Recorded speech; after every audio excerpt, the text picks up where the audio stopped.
तो ही मूढ़ को भला कौन विधि होई। वैसे मूढ़ अज्ञानी पुरुष अधम व्यक्ति का कल्याण संभव न है, अर्थात कल्याण असंभव है। जब तक आत्म स्वरूप का ज्ञान प्राप्त नहीं करेगा तब तक कल्याण करना असंभव है। इसीलिए यहाँ गोस्वामी तुलसीदास जी बता रहे हैं, कर है मन करी विषय अनल बन जरई, अहोई सुखी जो यही सर परई। मन करी विषय अनल बन जरई, अहोई सुखी जो यही सर परई। लेकिन आवत यही सर यति कठिनाई, राम कृपा बिनु आई न जाई। रामचरित मानस यही नामा, असुनत श्रवण पाय विश्रामा। रामचरित मानस यही नामा अर्थात राम कथा, सुनत श्रवण पाए विश्रामा। राम कथा को जब श्रवण करेगा, कान में सुनेगा, तुरंत विश्राम पाएगा। राम कथा अनाहत शब्द है, अनहद को यहाँ कहा गया है, जिसे अमर कथा भी कहा जाता है। राम कथा कहिए, अमर कथा कहिए, शब्द स्वरूपी राम कहिए, ये अनहद का चीज है। जब ये नहीं सुनेगा शरीर के अंदर, जब आत्मस्वरूप का ज्ञान में स्थिर नहीं होगा, तब तक अनहद सुनाई पड़बे नहीं करेगा। तो जब अनहद नहीं सुनेगा राम कथा, तो विश्राम कहाँ से पाएगा, शांति कहाँ से मिलेगा। जो शांति को प्राप्त करते हैं वे संत कहलाते हैं।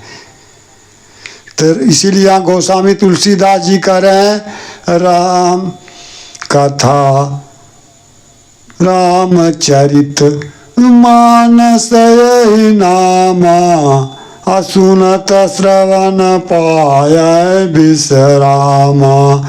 मन करी विषय अनल बन जरई, अहोई सुखी जो यही सर परई।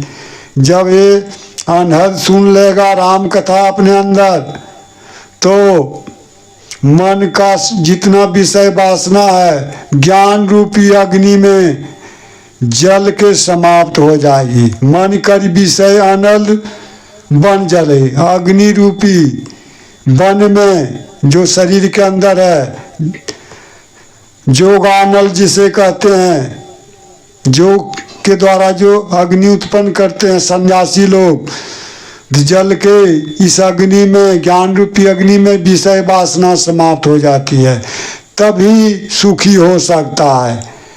यही एक उपाय है, नहीं तो सुखी होने का कोई दूसरा उपाय नहीं है। इसलिए यहाँ गोस्वामी दास जी कह रहे हैं, मन करी विषय अनल बन जरई, होई सुखी जो यही सर परई।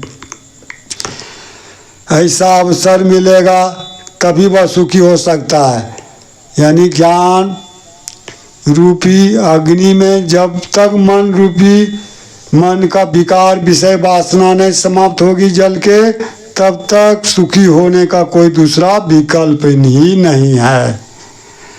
अर्थात करें आवत यही सर अति कठिनाई, राम कृपा बिनु आई न जाई। ऐसा अवसर प्राप्त होना बहुत कठिन है। जब तक भगवान और गुरु की कृपा न हो तब तक संभव नहीं है ऐसा अवसर प्राप्त होना। अर्थात यहाँ कबीरदास जी कह रहे, मानवों, संसार के मानवों, साधकों, सन्यासियों, सभी मन और माया से होशियार रहो। जितने भी साधक सन्यासी मानव हैं, सही मानव, वे मन और माया से होशियार रहो, तभी आत्म स्वरूप का ज्ञान